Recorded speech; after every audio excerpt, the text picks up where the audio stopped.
Welcome to another session of Speak Your Soul Sessions. This is Slept On Shay, and today's session is another Love Your Body segment. I haven't did a Love Your Body segment in a while, and it's time to get into it. Now, the name of this video is Please Strength Train, even if you have 100 plus pounds of weight to lose. And the inspiration behind this video was a video that made me so mad that I had to talk about it. Usually this channel is very lighthearted and we're all happy and positive over here. But this woman said that fitness coaches should not teach people who are obese or overweight or have, a lot of weight to lose to strength train. And I just think that is completely and absolutely wrong. Now, she did lose a lot of weight, which is impressive. And I'm sorry that I don't have that video right here for you to review and look over it. But I want to give my thoughts on this. Now, I'm not a fitness coach, not a personal trainer. I'm just a regular person. And for full transparency, I've never been 200 pounds in my life. My heaviest weight was 189. But what I'm about to talk about today will apply to everybody. I don't care how big you are, how thin you are, if you're a woman, if you're a man, whatever. Strength training will always be top tier, regardless of what size you are and where you are in your fitness journey. And I'll break down why. Here are the 5 benefits of strength training. Number 1, strength training helps define the body, keeping you snatched. Most people don't want to just be skinny and thin. They really want muscular definition. They still want to remain or keep some curvature, regardless if you're pear-shaped or apple-shaped or inverted triangle-shaped or whatever you are. Like most women or most men want to have that look, right? That says, I work out, I look toned, I look cut up, whatever that is. So strength training will define the body and keep you snatched. Because let's be honest, most people, if they thought their body was snatched, their waist was nipped in, they had big glutes, you know what I mean, and just they looked strong, they would be happy with their body, right? Until they got on that scale and saw that number, right? So the scale can be the devil and a liar, and I'll explain why later. But the point is that strength training will help you have that definition that you want. Cardio will not do that. Cardio only burns calories. Secondly, after you've been consistent in your fitness journey for a while, looking at the scale will keep you confused, disappointed, and seemingly stuck at a plateau. Instead, measure your body fat percentage and your waist. Pay attention to how your clothes fit and take pictures to see your progress. Now, for example, if you're someone who is 400 pounds, obviously losing a lot of weight matters, right? And I'm not saying that you should never do cardio. Cardio and strength training work hand in hand. And even if you have to do cardio for a long time just to get yourself motivated and then get yourself disciplined so you can just remain on a routine, that is perfectly fine. If you have a lot of weight to lose, though, please understand that it's going to be your relationship with food that's going to matter the most. Excessive cardio still will not matter. Now, once again, cardio does help you burn calories, but it doesn't aid in fat loss, which is, once again, as I just spoke about, fat loss is how people look snatched. fat loss and muscle gain, okay? But the first thing you need to do if you're at any place on your fitness journey and trying to get started is focus on your relationship with food. Now, he was a bonehead for 100 other reasons, but one of my exes was right in that if you just want to lose weight, just change your diet.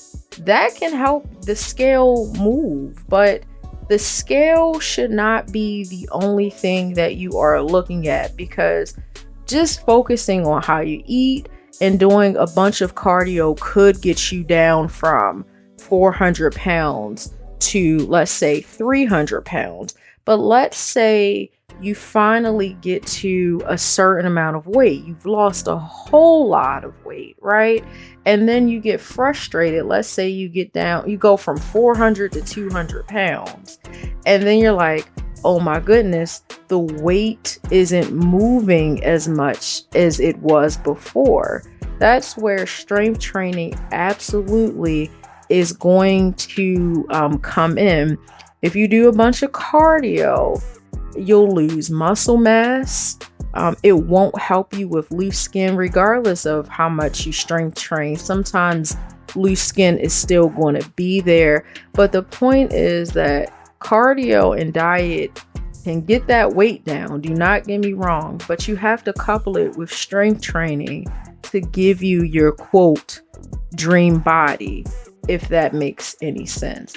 So sometimes people get so frustrated that they're at a plateau, but they're not measuring their body fat percentage. They're not paying attention to how big their waist is. They're not looking at how their clothes fit. And then they're not looking at progress photos to show that they're still staying on track, that whatever they're doing is still working. So what I'm saying is, when you start off with a lot of weight, yes, do what you have to do to get those pounds down. Change your diet. Everybody, regardless of where they are in their fitness journey, you can't have a bad diet. And yes, do those cute, fun cardio workouts to pump you up, to get you going. But eventually, you're going to have to add strength training into your routine. Once again, if you are overweight, it is healthy for you to go from, once again, let's say 400 pounds to 300 pounds and then lose even more weight, because being at a certain weight, it puts more stress on your joints, and you may just struggle to do everyday activities such as walking or running or going up and down the steps. So I always encourage people to get that weight down, right? But once that starts progressively happening, I need you to understand that weight doesn't tell the full story of your health, because weight can fluctuate because of hormones. Ladies, if you're on your period, your weight goes up 2 to 5 pounds. And then there's also water retention. Sometimes when people lose a lot of weight really quickly, it's just water loss. And then they keep trying to do the same routine and then wonder why the scale isn't moving as quickly. Now, for reference, a healthy amount of weight to lose per week is 1 pound per week. Some people want to be more extreme and lose 2 pounds per week. Once again, if you're overweight or considered obese, you may want to lose way more than that a week, right? However, once that happens, there is a bigger picture, okay? So you want to look at how much fat loss is happening. Fat loss really is the goal, not weight loss. Once again, fat loss keeps you snatched, and the less fat you have on your body, the healthier your organs will be. You also want to look at your metabolic rate. Now, great, but you've heard the word metabolism before, right? So you will increase your metabolism if you strength train. And other things you want to look at is your muscle or skeletal muscle and your bone mass, right? And this is not sponsored or anything, but I have what you call the V-Sync Smart scale, where it gives a bigger picture, such as these things that I just mentioned. It tells you how many calories you should be eating a day. It also gives you recommendations for the type of foods you should be eating. And let's say you find out that your fat percentage is very high, it even breaks down what you can do to lower that. Let's say if your weight is very high, it lets you know what you can do to lower that, etc. So I think that people should stop being obsessed with weight, and once again, look at how your clothes are fitting. Are you getting stronger? Are your numbers changing, like your A1C, whatever? So there is just so much else to look at versus being obsessed over weight all the time. And the fourth reason you should prioritize strength training is that you can lose weight and still have a big belly or appear as skinny fat. This can happen when you have a sedentary lifestyle. So that means that you're working out, but you're not moving much outside of your workouts. Being skinny fat can be because of a poor diet made up of high sugar and low protein. Or if you're doing excessive cardio with no strength training, please learn from my mistakes. But also champion my success. So the reason why I can talk about what I'm talking about right here is that I have been relatively lean all of my life, but I have had a big belly. My belly is going down. Yay, fat loss is happening. My fat loss was at 33%, which is high. Now it's coming down to 31%, which is considered an acceptable amount of fat, but I want to get it down a little lower, maybe 28%, whatever. And I wouldn't be able to know this if I didn't have that V-Sync Smart Scale. Once again, this is not a plug, this is not a sponsorship, but I'm just saying it's important to track what's really going on besides weight. I also didn't eat enough protein.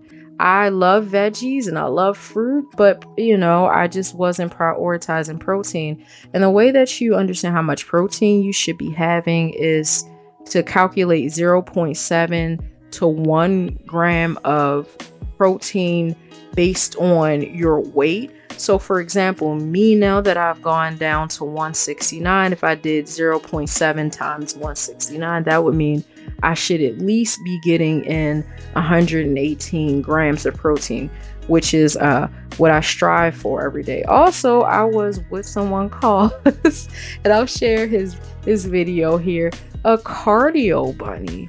Okay, so I was just doing a bunch of cardio.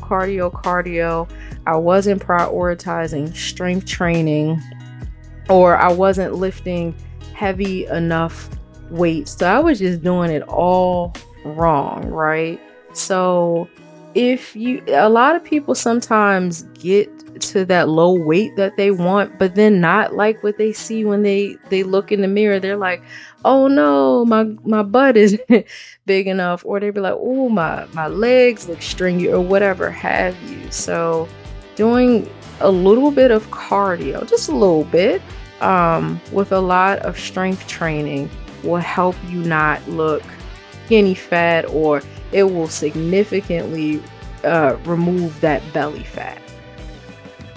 And finally, the fifth benefit of strength training to me is body recomposition, which is losing fat and gaining muscle at the same time, which is what most people really want over time. And body recomposition works well for skinny fat people or larger people, because bodies with higher body fat levels or body fat percentages have ample energy stored as fat to fuel muscle. So basically, the more fat you have, the more energy you have, and the more of those you have, the more that you can fuel muscle growth. Okay, another way that I like to look at things, you're like, what in the world are you talking about? That sounds complicated. The way I see it is that someone in an extreme deficit, right, like eating only 1,200 calories a day, 1,400 calories a day, you're not going to have any energy. You're going to be tired. You're not eating enough. Now, there's a misconception. A lot of people are like, oh, you're not, gaining muscle, or you're not losing weight because you're not eating enough.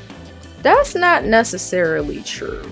If you're in an extreme calorie deficit, you're going to lose an extreme amount of weight, right? Like, overeating literally is the only way that you can not lose weight, really, or maybe not getting enough sleep. There's other things, right? But the point is that when you undereat or an extreme calorie deficit, you just don't have energy to lift. You may not have energy for life. So I just love like the idea of body recomposition or strength training or whatever, because you don't have to be in an extreme calorie deficit. Isn't that beautiful? So you want to be in a slight calorie deficit, or if you're at a good place where you don't have a lot of body fat, you can even be in a caloric surplus, right? So when you want to be really jacked, you gotta eat more calories, which is great. Or if you want to look tone, fit, snatched, you just want to be at a slight deficit. So the good thing about it is when you're not obsessed with losing a lot of weight, you get to eat. Of course, you still have to eat the things that are healthy for you. But the point is, like, you can't be starving and drained if you're trying to have that snatched looking body. And if you want to eventually, progressive overload or lift heavier and heavier, or do more reps each time with your weights.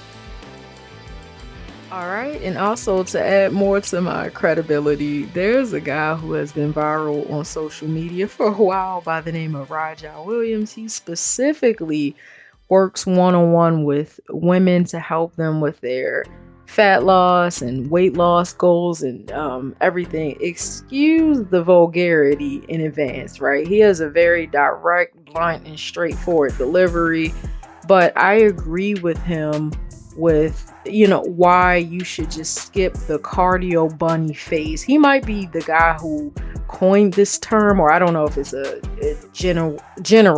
gym term, but hey, here we go. On your fitness journey, baby, it's be a cardio bunny. Don't hurt me. Look, I ain't come here to tussle, baby. Listen, as a male coach who coaches women, the worst motherfucking thing you can do, Sugarfoot, on your fitness journey, and I suggest you skip this fucking part of your journey, is being a cardio bunny. What the fuck is a cardio bunny? I've talked about this shit before, ladies. Follow along with me. A cardio bunny is you prance your ass in the gym, you jump on that motherfucking treadmill, that elliptical, that stair stepper, one of those motherfucking things, and you just a trotting away. You just a motherfucking, you got them arms moving. All you doing is about an hour of damn cardio, 45 minutes of cardio, and then you leave. You ain't touched now weights, okay? That is the worst motherfucking thing and the worst way to lose weight, and I suggest you skip the shit, because why? Number one, if all the fuck you do, baby girl, for your weight loss journey is cardio, you are burning body fat, yes. You are burning water weight, yes, but you are also burning skeletal muscle. Why the fuck? I don't want no muscle though. I don't want to look all big and strong. You're not, okay? You don't have the testosterone in your body, with all due respect, ladies, to look like Dwayne The Rock fucking Johnson, okay? You need to touch them damn weights. When losing weight, you need to retain as much skeletal muscle mass as motherfucking possible, okay? Because why? When you lose that body fat, you are going to build a beautiful shape. When you retain muscle and build muscle as you lose weight, okay? You don't want to just burn away all your motherfucking muscle, then you're going to end up with a bunch of loose skin and shit like that. That's where that typically comes from, okay? And you don't want that, all right? We trying to chip away at your motherfucking body, baby girl. You understand me? We chipping away at it and building something nice. This is another reason why weight loss takes time, baby girl, okay? So that cardio bunny shit, yes, you do need cardio. I'm not trying to knock you if you're in there doing cardio. If you want to start off like that for the first couple of weeks, cool. But after that, baby, don't go months and months and months with only doing cardio. No, ma'am. Take your ass over to that weight section. And if you feel uncomfortable, grab you a couple of dumbbells, find you a little corner in the gym, go in that corner, do your weightlifting and your working out, put the weights back, take your ass home. But do not be just a cardio bunny, ladies. I love y'all. If you need help, this all state you in good hands. I ain't coming to tussle. And I 100% agree with Raja. I know his delivery was blunt, but it was 1,000% true. And I just want to leave you with these final sentiments. Number one, your relationship with food should be number one, right? You can work out all the day long, strength train all the day long, but if you do not eat healthy most of the time, you don't have to eat healthy all the time, you can live, then you will not see the results that you want. Then number two, prioritize strength training. Make sure you're lifting safely. Make sure you're aware of your form. Maybe start out with 5, 10, 15 pound dumbbells and see how you feel. Even if you have to start out with 2-pound dumbbells, it just depends on your strength level. You might have to get with a personal trainer to make sure your form is proper. But what I do is look on YouTube videos every single day, or when I'm strength training, or just throughout the week to just look at my form. I look in that mirror to see if I'm doing things correctly, and then I'm paying attention to how my body feels. I also recommend that you stretch, because without stretching, you can't get as low as you want. Your hips might hurt, your knees might hurt. You just may not perform as well, right? Number three, prioritize cardio third, right? So the way that I do it is I do all of my cardio one day a week. Just some, personal trainers might say do 20 minutes, 30 minutes after your strength training sessions, which is fine, but I just like to knock it out of the park, coupled with walking around the house more, making efforts every now and then to walk the dog like I need to, hanging out with my friends at the mall, playing Just Dance on my laptop, whatever, right? So just moving around more in general. And then I just like to group my cardio so I can make one big long day of an hour cardio, hour and a half, hour and 50 minutes, whatever it is.